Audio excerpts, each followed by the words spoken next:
Goeiemôre, welkom by ons oggenddiens. So lekker om elkeen van julle te sien. Die band, baie dankie. Dit was ongelooflik. Ek wil graag die manne herinner. Ek sien hier is baie van julle. Wat gebeur volgende Saterdag, manne? Definitief nie die Vrouedag nie. Dit is Mannedag. So as jy nog nie geregistreer het nie, asseblief gaan op ons webtuiste. As jy in 'n live groep is, as jy in 'n connect groep is, sal julle ook die links deur daai groepe kry. Eerskomende Saterdag, ons begin 3:00. Ons gaan saam braai, want dis wat ons doen. Ons gaan saam kuier, maar ons gaan ook saam tyd in die Here se teenwoordigheid spandeer. En ons tema vir hierdie Mannedag is I am. So ons gaan fokus op man and his gods. Die man en al sy gode, sy afgode. En ook 'n sessie oor man en God. En so bewus net van die liedjie wat ons nou gesing het. God, U is die grootste. U is die koning van konings. En so manne, hoe lyk dit in jou lewe?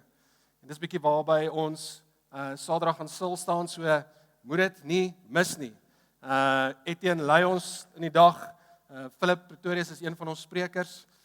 Soos ek sê, daar's vuur, daar's braai, alles wat lekker is, so moet dit nie mis nie. So verlede week het ons begin met 'n nuwe reeks gefokus op evangelisasie. Die uitdra van die woord, die proses waar jy stap en doelbewuslik die evangelie, dit wat Jesus vir jou en my kom doen het, deel.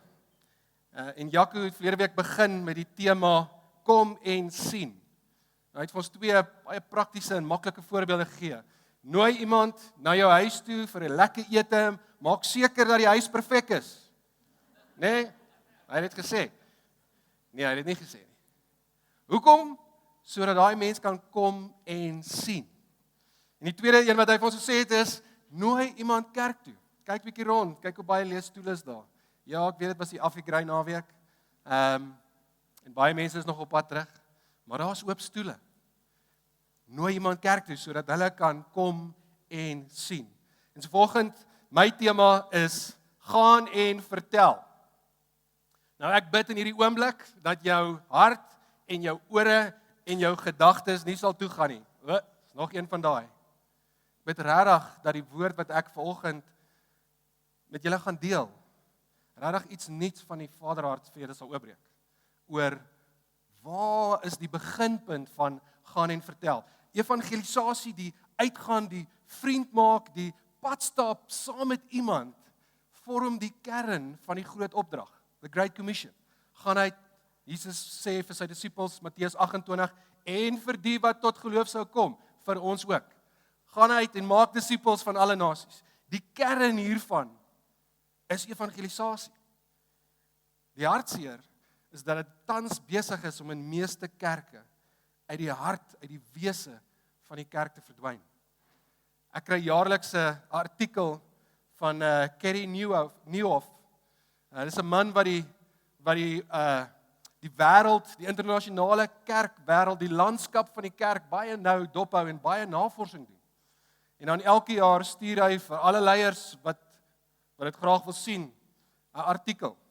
En sy artikel hierdie jaar, dit sal op die skerm wees, was getitel The 5 Disruptive Church Trends That Will Rule 2025. En van hierdie 5, nommer 2 noem hy dat evangelism in the global church is currently on life support. En hy gee statistieke. Hoekom hy dit sê, uit die navorsing wat nie net hy doen nie, almal in die konteks doen van die kerk. Evangelisasie, die kern van die groot opdrag, is besig om in meeste kerke te sterf. Life support beteken letterlik, masjiene hou dit aan die lewe. Programme hou dit aan die lewe. Opleidings hou dit aan die lewe. Ek weet nie of dit vir julle kommerwekkend is nie, maar dit was nogal vir my redelik kommerwekkend. Toe ek dit lees en ek die statistieke sien. En ek moes myself die vraag afvra, hoekom is dit so? As die kerk se nommer 1 opdrag is, gaan uit en maak disippels van alle nasies. Hoekom is dit besig om te sterf in die kerk in geheel? Persentasie van wat hy aandui tussen 2015 tot 2023. van kerke wat dit 'n aktiewe, lewende, borrelende deel is van hulle DNA. Het geval van 15% tot 1%. Ek wil hê julle met julle Bybel saam met my oopmaak by Lukas 15. En ons gaan vanoggend kyk, hoekom is dit so? Hoekom is dit so? En ek wil hê jy met jouself die vraag vra, hoe lyk dit in jou hart? Hoekom is dit so dat evangelisasie die doelbewuste ek gee my lewe, ek lê my lewe neer om dit wat ek vrylik ontvang het te deel met ander? Hoekom is dit besig om uit te sterf en hoe lyk dit in my lewe? Nou Lukas 15, ons gaan lees vanaf vers 25, maar voor dit vers 11. Die baie bekende vergelyking wat Jesus gee, die storie wat hy vertel van die verlore seun. Nou as jy dit nog nooit gehoor het nie, kom ek help. As 'n jong seun, 'n Hebreëse seun, lei ek af, want is Jesus wat besig is om te praat met die skrifgeleerdes en die fariseërs, wat by sy pa kom, 'n tipies tiener, moeg is vir die normale manier van lewe, sy eie ding wil graag doen en hy vra vir sy pa vir sy deel van die erfporsie. Nou in daai tyd moet ons verstaan, die erfporsie was nie iets wat in die bank maklik kon verdeel word nie. Dit was letterlik fisiese eiendom, die beeste, die skape, die tent, die land. En so wat moes gebeur het vir die vader om sy deel van die erfporsie vir hom te gee, was letterlik om alles te gaan verdeel soos wat dit moes verdeel word, dit te verkoop en dan in geldware vir sy jongste seun te gee. Dit op sigself in die kultuur was 'n klap op die pa se naam. Dit was 'n klap deur die pa se gesig vir die jong seun om vir sy pa te vra, gee my wat my toekom nog voordat jy dood is. En hier gaan hierdie jong man Gautrain Sandton toe en soos Rassie sal sê, en die liggies vat hom. En hy spandeer alles. Hy verloor alles deur 'n losbandige lewe. Die Engels sê dit so mooi. Through reckless living, he squandered everything. Deur 'n lewe wat losbandig is, verloor hy hierdie erfporsie wat uit liefde vir hom gegee is. En soos wat hy daar is in hierdie land, niks oor dit nie, dit trots is op daardie stadium om terug te gaan huis toe om te vra vir hulp, gaan hy na 'n medeburger toe en hy vra vir werk. En hy kry die werk om na die varke te kyk, om die veld die varke op te pas. Nou sien hoe hy honger raak en selfs begeer om net die pele van die varke te eet en niemand gee dit vir hom nie. En hy kom tot insig en hy besef dat selfs die slawe van sy pa eet beter as hy. En met die gaan hy terug huis toe. Met hierdie uitgewerkte toespraak wat hy vir sy pa wil gee van hoe jammer hy is en hy sal 'n slaaf wees. En soos wat hy nader na die huis, sien ons hierdie liefdevolle vader wat uithardloop. Die monarg van die familie in die tradisie en die kultuur mag nie hardloop nie. En hy tel sy rok op en hy hardloop. En daarin sien ons weer die hart van die vader, die liefde van die vader. En nou omhels sy seun en voordat hierdie seun enigiets kan sê, sien ons die blydskap, hoor ons die blydskap. En hy gee sy toespraak en die vader wil niks daarvan weet nie. Nuwe kleed, nuwe ring, maak die vetgemaakte kalf dood, vreugde in die huis, want sy seun is terug en fees word gevier. En ons begin lees van vers 25. En sy oudste seun was in die veld, en terwyl hy al nader na die huis toe kom, hoor hy musiek en beerdsange, en hy roep een van die diensknegte na hom toe en vra wat dit beteken. En die sê toe vir hom, u broer het gekom, en u vader het die vetgemaakte kalf geslag, omdat hy hom gesond teruggekry het. Vers 28. En hy het kwaad geword, en wou nie binne gaan nie. Sy vader gaan toe uit, en smeek hom. Maar hy antwoord en sê vir sy vader, kyk, ek dien u so baie jare, en ek het nooit u gebod oortree nie. En vir my het u nooit 'n bokkie gegee, sodat ek saam met my vriende vrolik kon wees nie. Maar toe hierdie seun van u kom, wat u goed met hoere deurgebring het u vir hom die vetgemaakte kalf geslag. Toe sê hy vir hom, kind, jy is altyd by my. En alles wat myne is joune. Ons moet tog vrolik en bly wees. Want hierdie broer van jou was dood en het weer lewendig geword. En hy was verlore en is gevind. Heilige Gees, ek bid sodat ons die woord oopmaak, dat U ons sal kom bedien, dat U die Vaderhart vir ons sal kom wys. In Jesus naam, amen. Ek wil nie vra wie van julle nog nie hierdie gelykenis gehoor nie, ek glo almal. En so in hierdie vergelykenis, hierdie storie kom Jesus en hy beeld vir ons twee seuns uit, die jongste seun en die oudste broer. En daar is al menigte preke oor hierdie storie gepreek, oor die rol van hierdie twee broers, nie net aan die tyd toe Jesus die storie vertel het, maar ook in ons tyd, die verlore seun, die sondaar, wat die sondaar uitbeeld, die een wat losbandig lewe en openlik in rebellie lewe, en die oudste seun, die godsdienstige een, die een wat naby aan die huis is, die een wat naby aan die kerk is, die een wat in die kerk is, maar emosioneel ver en hard. En albei hierdie seuns mis die hart van die Vader. Albei.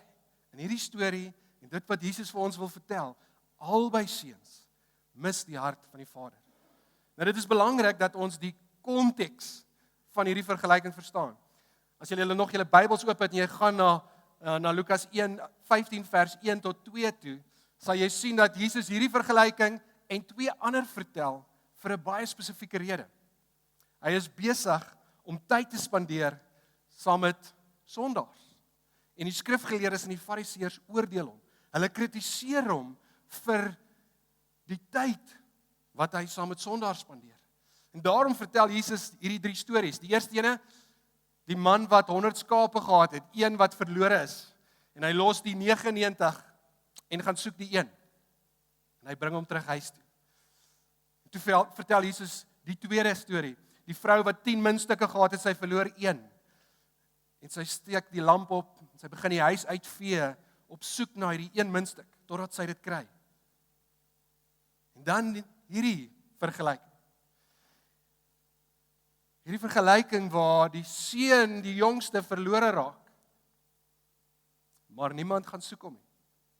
Niemand gaan om hom te vind en hom terug te bring huis toe. En Jesus vertel dit doelbewustelik so, sodat ek en jy vanoggend moet sit en sê, of vra, nou maar wie moes gaan? Wie se rol was dit om die jongste seun te gaan soek? Nou Jesus is besig om dit vir die skrifgeleerdes en die fariseërs te vertel, almal wat daar gesit het, almal in die tyd toe Jesus hierdie storie deel, en in daardie kultuur het die antwoord geweet. Wie se rol was dit? Wie se doel was dit? Die oudste seun. Dit was die oudste seun se verantwoordelikheid om sy broer te gaan soek, om te vind en om terug te bring huis toe. In daai kultuur het die oudste seuns die grootste deel van die vader se erfporsie gekry. Nie net as 'n seun nie. Ek seën jou. Ons lees in die Ou Testament, Abraham kom Isak kom in, seën hom, gee hom 'n erfdeel en dan gaan dit so aan. As seun gee die pa die grootste deel van sy erfporsie vir die oudste seun, maar ook omdat die oudste seun 'n verantwoordelikheid gehad het wat niemand in die huis gehad het nie. Sy verantwoordelikheid was die volgende. Luister mooi. Om seker te maak die familie bly by mekaar. AKA, dit was sy verantwoordelikheid om die een te gaan haal wat nie by die familie is. Dit was ook die oudste seun se verantwoordelikheid om seker te maak die huis bly bewaak. Om seker te maak dat liefde en eenheid heers in die huis. Dit was ook die oudste seun se verantwoordelikheid om toe te sien dat die hart van die Vader, dit waarvoor die Vader staan, weerspieël word in die lewe van elkeen in die familie. Mooi, né? En hierin lê die sleutel van hierdie vergelyking. om seker te maak dat hy die familie bymekaar hou en toe te sien dat die familie die hart van die Vader weerspieël in hulle lewens. Dit is wat Jesus hier probeer sê. Sien, ons weet die Vader het klaar alles verdeel. En die jongste seun het sy deel gevat en is weg. En so alles wat oor is, behoort aan wie? Die oudste seun. So ook die vetgemaakte kalf wat die pa geslag het. En so die uitgaan om die jongste broer te soek en hom te red, as dit ware en hom terug te bring, kom ten koste van die oudste broer. Die jongste broer het deel gehad in die volle erfporsie van die oudste broer. Onregverdig, nee. Hy het mos sy deel gekry. En hierin sien ons die hart van die Vader. God se verlossingsstorie is 'n storie van liefde. Johannes 3 vers 16. Want so lief het God gehad, dat hy sy enigste seun gegee het. Want so lief het God die wêreld gehad. Want so lief het God vir jou en my gehad. En so as jongste seun het ons alles ontvang vrylik uit genade. Maar dit het die oudste broer alles gekos. Dit het die oudste broer sy lewe gekos. En in hierdie storie sien ons dat Jesus is die oudste broer. Jesus is die volmaakte oudste broer wat alles los ten koste van homself, wat die vorm van 'n mens aanneem, wat op aarde kom lewe en alles deurgaan, die kruis, die dood, die bespotting. Omdat uit liefde hy die jongste broer kom soek om hom terug te bring huis toe. Hoor gou mooi sê Lukas dit in Lukas 19 vers 10. Want die seun van die mens het gekom om te soek en te red wat verlore was. Want die seun van die mens het gekom om te soek en te red wat verlore was. Sien julle die prentjie van die oudste seun? Om weer die seker te maak die familie bly by mekaar. Jesus het sy verantwoordelikheid as oudste seun verstaan. Hy het geweet dat dit is sy verantwoordelikheid om die Vader se hart van liefde te weerspieël. En nie net deur sy optrede weerspieël hy liefde nie, hy bring ook eer aan die Vader. En so wanneer ons vanoggend dink aan gaan uit en maak disippels die groot opdrag, dan moet ons verstaan dat dit is gebore uit liefde uit. Want so lief het God die wêreld gehad dat hy sy seun gestuur het. En alles wat hier gebeur het, wat ons nou vertel, se beginpunt is liefde. Die evangelie uitdra, evangelisasie se beginpunt is liefde. En so wanneer ek en jy uitgaan en die evangelie met mense deel, is ons eintlik besig om liefde met hulle te deel. En in daai oomblik is ons ook besig om die Vader te verheerlik. God stuur sy seun want hy die wêreld lief. Jesus het gekom want hy weet dit gaan hier oor 'n Vader wat se hart is dat niemand verlore gaan nie, maar almal gered moet word. En hy stuur ons, Jesus stuur ons vir dieselfde rede. Hoor gou Johannes 20 vers 21. En Jesus sê toe weer vir hulle, vrede vir julle. Soos die Vader my gestuur het, stuur ek julle ook. Soos die Vader my uit liefde gestuur het vir die wêreld, sodat ek my lewe kan neerlê en die jongste seun kan terugbring, so ook stuur ek julle uit liefde, sodat julle ook die jongste seun kan soek en huis toe bring.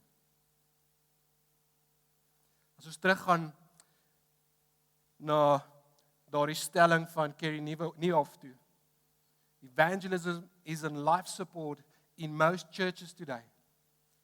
Weet julle wat staan eintlik daar?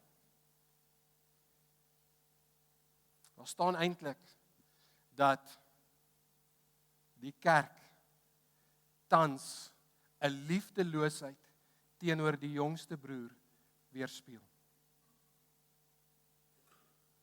Die kerk weerspieël eintlik tans 'n liefdeloosheid teenoor die jongste broer. Die groot opdrag verwyder van liefde sal maar net nog 'n taak wees wat ek en jy hoor, maar net nog iets wees wat ek en jy moet doen. Verwyder van liefde. Dit is maar net nog 'n ding wat ons moet doen. En ek het die voorreg gehad om in my lewe iemand te sien wat verstaan het dat dit gaan oor die Vader se liefde. En dit nie gesien het as 'n taak nie. As jong seun op skool, ek het hierdie storie hierdie week aan my life group vertel. As jong seun op skool, het ek ons was deel van 'n groep wat saam atletiek gehardloop het, en geoefen het in die middag, en ek en 'n vriendin, ons was die jongste in die groep, ons was 15 op daardie stadium, ons het saam gehardloop en die ander is te oud, en obviously te vinnig vir ons, en alhoewel sy saam met my in standaard 7 was sy 'n jaar jonger as ons.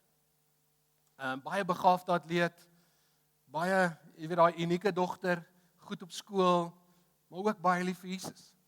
En sy het die geneigtheid gehad, soos wat ons nou moet deurhardlope doen, spoedwerk doen, om met my te begin praat oor Jesus. Nee, ken jy 'n tienerseun? En haar pa was altyd by die oefeninge 'n baie ernstige, maar ook 'n baie streng pa. En so hy het altyd seker gemaak dat sy haar beste gee. En so wanneer Leonie met my wou praat oor Jesus, het ek vir haar gesê, jy het een van twee keuses, of ek hardloop vir jou weg en jou pa raas met jou, of jy hou op om met my te praat oor Jesus. Einde van ons standaard 8 jaar, kry, obviously, deur baie kringe kry ons almal oproepe. En die oproep in Desember 1992 is dat Leonie gesterf het gedurende 'n plaasaanval op hulle plaas. Sy en haar boetie en 'n vriend van die boetie het in die sitkamer gesit en TV kyk, die ouers was in die kamer, en die mense het net losgebars en geskiet op die huis. Sy het opgespring om te kyk of haar ouers okay is, en sy is geskiet. En so sy in haar pa se arms lê, al hierdie hoor ons nou by die roudiens, soos wat sy in haar pa se arms lê, en besig is om dood te gaan, vertel sy die volgende, of doen sy die volgende, of reël sy die volgende. Sy was in 'n ander kerk, 'n meer lewende kerk, soos ons in daai dae sê, die Happy Clappies. Daar was die NG Kerk op die dorp, en dan was daar die Doppers waarvan ek deel was. Sy sê vir haar pappa, ek wil graag hê dat julle my moet begrawe uit die NG gemeente uit. En ons dominee moet preek, en die Dopper dominee moet 'n rol speel. In daai oomblik is sy besig om 'n gemeenskap van gelowiges bymekaar te bring. En die ambulans vat die verkeerde afrit na die plaas toe. As hulle die regte afrit vat, sê die mense sou sy lewe. Ons sal nooit weet. Haar laaste woorde wat ek daai dag in die kerk hoor is, pappa sê ook vir almal, hulle moenie huil nie, want ek sien hulle eendag in die hemel. En daai oomblik bedien daardie woorde my, want ek weet ek is nie deel van daai groepering.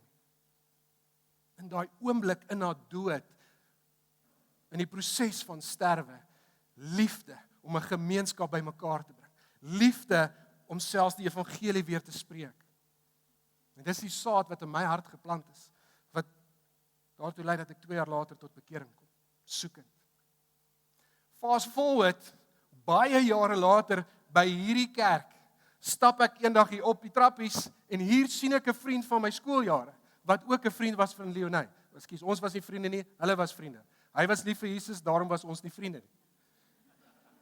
Hy val amper op sy rug, toe hy my by die kerk sien, en toe hy hoor, maar ek is een van die ouderlinge van die kerk. Daar is daar in hierdie kerk gelei. En hy deel die volgende storie met my. Sê, weet wat is so mooi vir my? Pouse na pouse het ek en Leonie en nog 'n vriend vir jou gebid. Pouse na pouse. En hier staan jy. Iemand wat verstaan het dat die groot opdrag is nie net 'n taak nie. Dis nie net ek moet iets doen nie. Maar regtig verstaan het die oorsprong daarvan is liefde. Iemand wat my opreg liefgehad het. Om die evangelie met my te deel en vir my te bid. En ek weet dat wanneer ek haar eendag sien, ek kan sê dankie. Jy was die begin in my lewe. Heel week vra ek myself 2 vrae af. Gaan dit vir my net oor om die evangelie uit te dra? Of gaan dit vir my om alle mense lief te hê soos God hulle liefhet? Sien ek net die groot opdrag raak? Vraag 2, of sien ek die geleentheid raak om God te eer deur my lewe? Nou as die pastoor van die kerk, wil ek graag vir julle sê vanoggend dat ek alle mense liefhet, soos God hulle liefhet. Maar ek het nie. Ek sal graag vir julle wil sê dat ek in elke geleentheid sien om God te eer, maar ek doen nie. Ek glo 100% daaraan om uit te gaan om die evangelie te verkondig. Maar ek het nie mense lief, alle mense, soos God hulle lief het.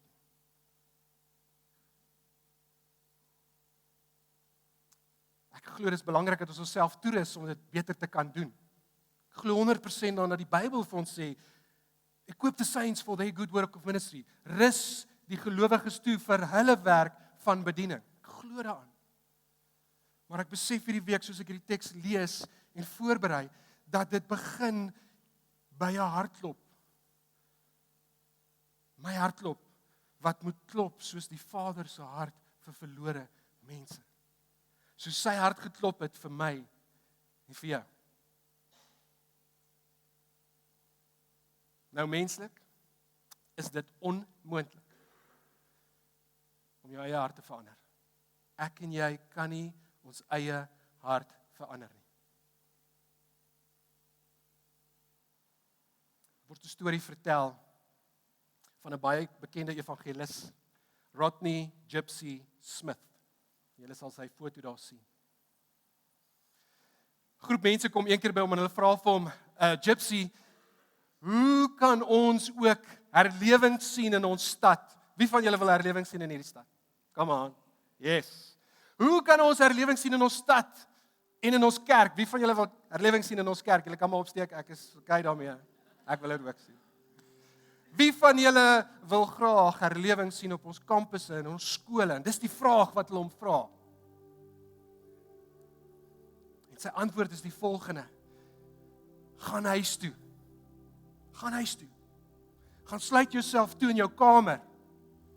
En vat 'n stuk kruit. Julle sou die sirkels gesien het volgens soos julle hier opgekom het. En trek 'n sirkel op die vloer. En dan in daardie oomblik gaan af op jou knieë in daardie sirkel. En met 'n opregte hart bid, Here, ek begeer om herlewing te sien. Maar Here, mag dit eers kom in hierdie sirkel. Mag dit eers kom in my hart. Ek en jy kan nie ons harte verander nie. Ons het nodig dat die Vader ons aanraak, sodat ons dink aan die groot opdrag as 'n geleentheid om lief te hê. Om alle mense lief te hê. Om die Vader te eer deur ons lewens.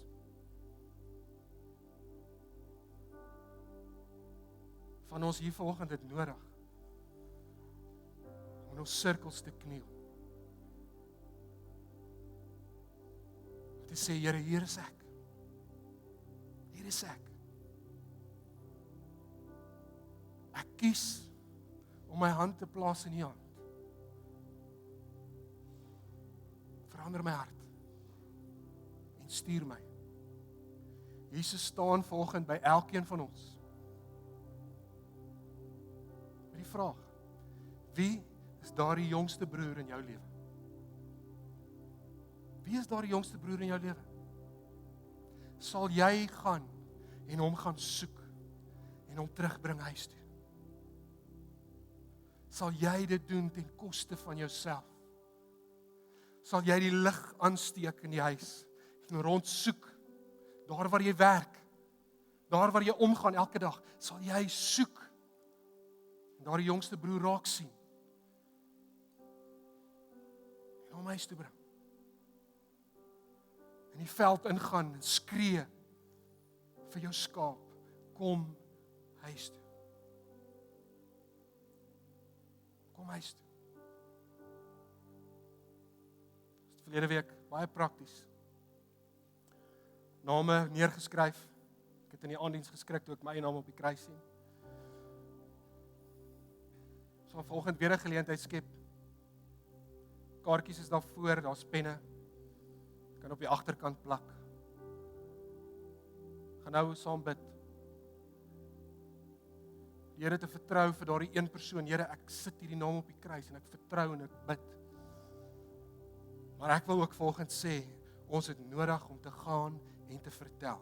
En soos wat daai naam daar is, of in jou hart is, of in jou gedagtes is, wil jy nie hierdie week daardie persoon nooi vir 'n koffie, of vir ete nie. Manne, ons het 'n mannedag. Nooi daardie vriend wat dalk nie sal kerk toe kom nie, na die mannedag toe. Moet dit nie sien as 'n opdrag nie, maar as 'n geleentheid om lief te hê. Kom ons sluit die oë.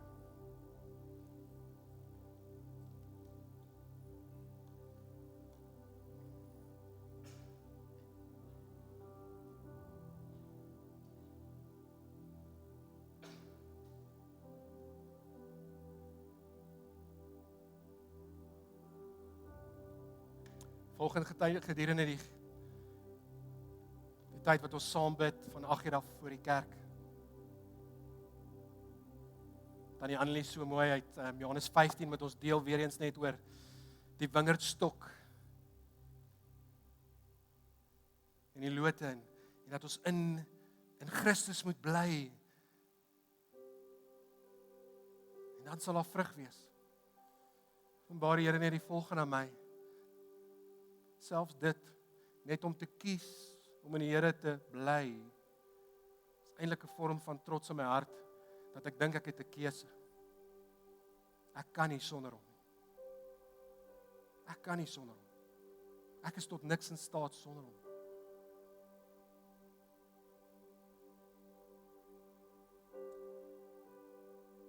Miskien het jy nodig volgens soos ek, om net weer in daardie sirkel te gaan, ons knieë te gaan sit en uit te roep, Here, vergewe my. Want ek was een keer daardie jongste seun. Vergewe my. Dat die lewe gaan oor meer as net om lief te hê.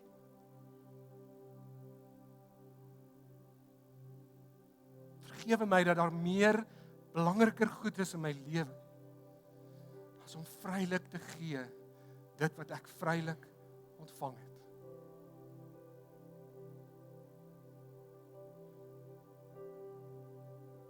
En nie daar waar jy is. Net met die Here praat volgens nie.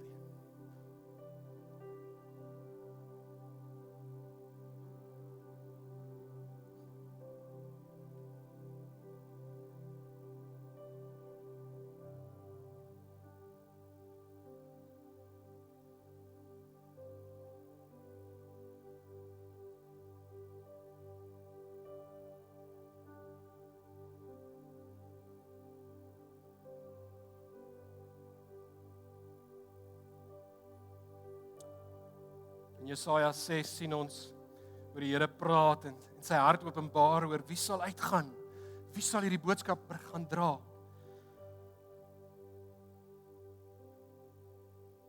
Jesaja staan op en hy sê, hier is ek, Here, stuur my. hier is ek, stuur my. Here, as ek is 'n prokureur, stuur my. Here, ek is 'n mamma wat by die huis bly, stuur my. Here, ek is 'n dosent, stuur my. Here, ek werk in die finansiële sektor, stuur my. Wat ook al dit is wat jy doen. As jy vanoggend net opnuut voor die Here wil kom en sê, Here, hier is ek, stuur my. Bring herlewing in my hart, en stuur my, en nie saam met my staan nie.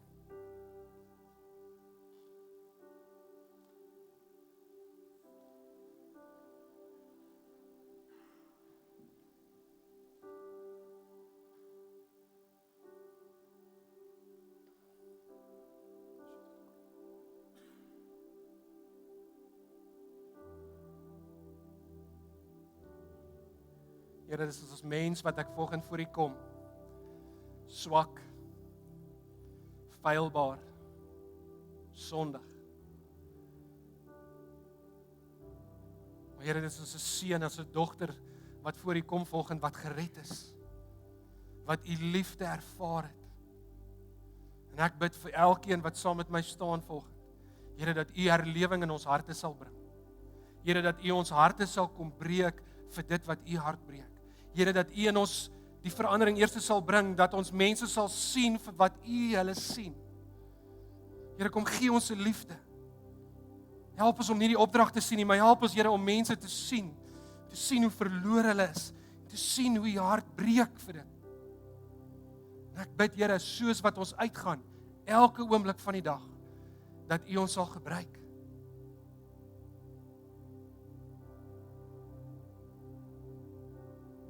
Here, ek bid vir hierdie kerk. Ek bid, Here, dat hierdie kerk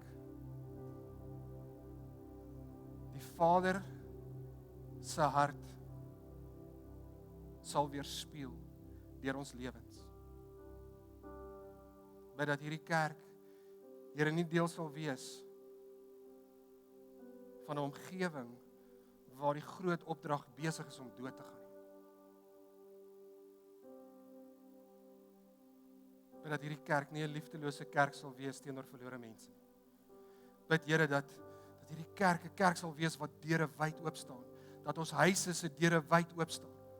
Dat ons kalenders en ons skedules wyd oop staan. Vir die liefde wat U met ander wil kommunikeer. Kom bid dit in die naam van Jesus. Amen.